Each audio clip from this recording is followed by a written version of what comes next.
Welcome to the Daily Bollocks. We begin with the architecture of a rupture and the escalation timeline.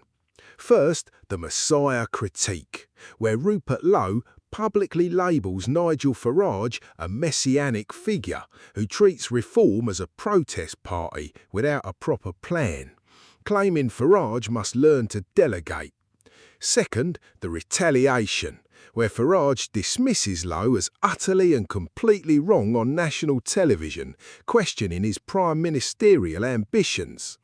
Third, the allegations, where Reform chairmen Ziyar Youssef and Lee Anderson release a statement referring Lowe to the police over alleged physical threats and serious bullying of female staff.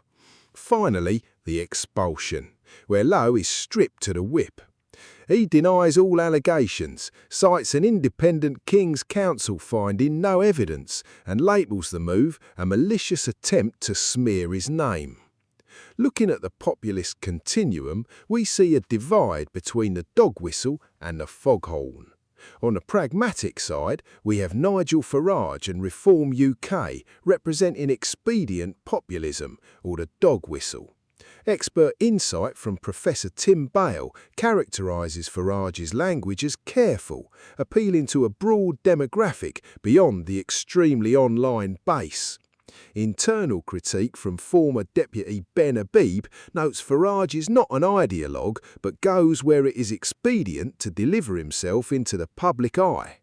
On the ideological side, we have Rupert Lowe and Restore Britain, representing extreme ethnonationalism, or the foghorn.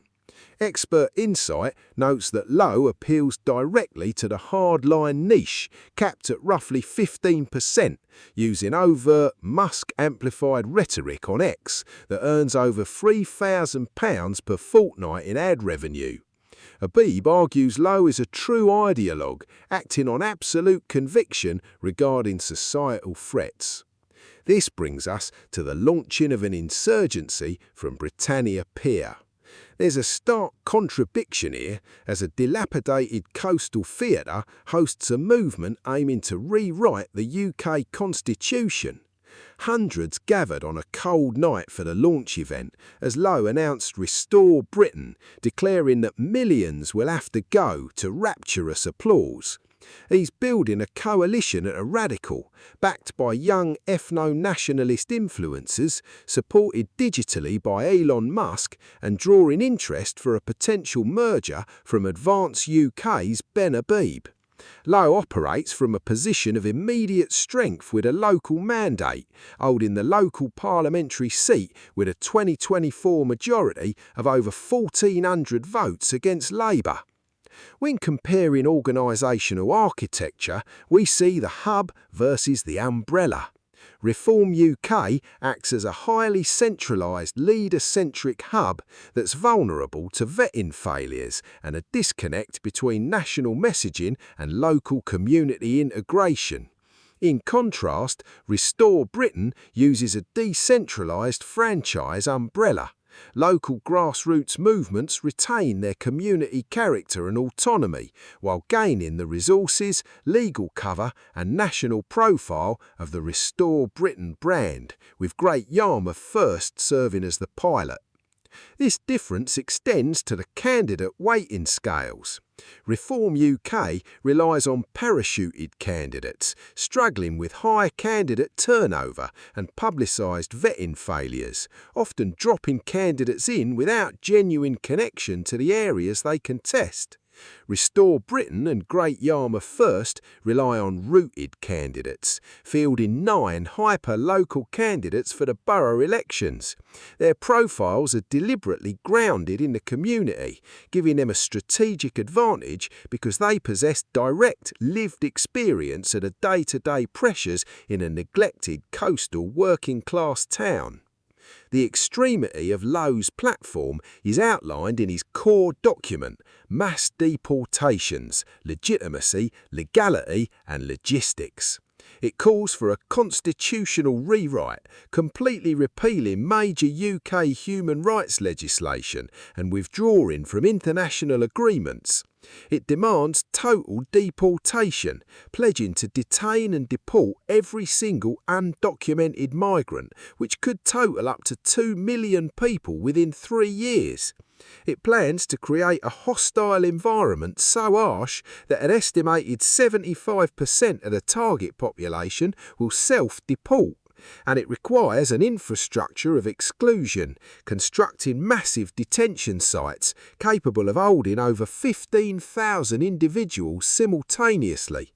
The takeaway is clear. This is not an immigration tweak, it's a proposal to remake the constitutional settlement of the United Kingdom. This creates an economic paradox of mass deportation. The libertarian promise of Restore Britain is heavily focused on slashing taxes, cutting regulation, and reducing the size of the state. However, the authoritarian reality is that executing the deportation of 2 million people requires an unprecedented multi-billion-pound expansion of state power. The friction points are new massive state spending, severe labour market disruption, diplomatic warfare, and the creation of a deeply oppressive administrative bureaucracy. In conclusion, the party demands a fractured, low-tax economy to fund the largest, most intrusive state security apparatus in modern British history. Meanwhile, a ground war of doorstep sabotage is unfolding in Great Yarmouth. The tactical reality is that strong parties rely on their record, while panicked parties rely on misdirection. In step 1, the planted lie, Reform UK canvassers allegedly go door-to-door telling residents that Rupert Lowe is not fielding any candidates in the local elections. In step 2, the psychological pivot, the average voter takes the friendly canvasser at face value. In step 3, the desired outcome, the voter either defaults to Reform UK or disengages entirely into voter apathy. This coordinated script presents a legal threat, resulting in multiple verified complaints forwarded to the Electoral Commission and Norfolk Constabulary. A diagnostic matrix reveals the anatomy of this schism. Reform's leadership is messianic and personality-driven, while Restore Britain's is ideological and network-focused. Reform's structure is a top-down hub, whereas Restore Britain's is a decentralized umbrella. Reform parachutes candidates, while Restore Britain uses rooted locals. Reform focuses on pragmatic populism, while Restore Britain focuses on extreme ethnonationalism. And digitally, Reform seeks broad populist appeal, while Restore Britain relies on niche radicalisation and Elon Musk's amplification. Ultimately, this leads to the fragmentation effect, or weaponizing the margin.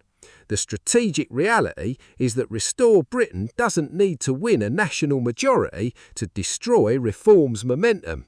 They only need to act as an effective wedge. The electoral mathematics show that in the 2024 general election, 46 seats were won with a margin of less than 2%.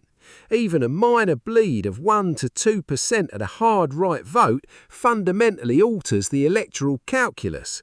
Our final assessment is that by siphoning the most ideological voters and deploying locally trusted candidates, Restore Britain threatens to split the fragile margins Reform relies on, paralysing the populist right from within.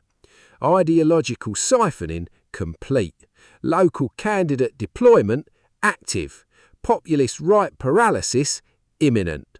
Fragmentation achieved. Thank you for watching the Daily Bollocks. Like, comment, subscribe. See you next time.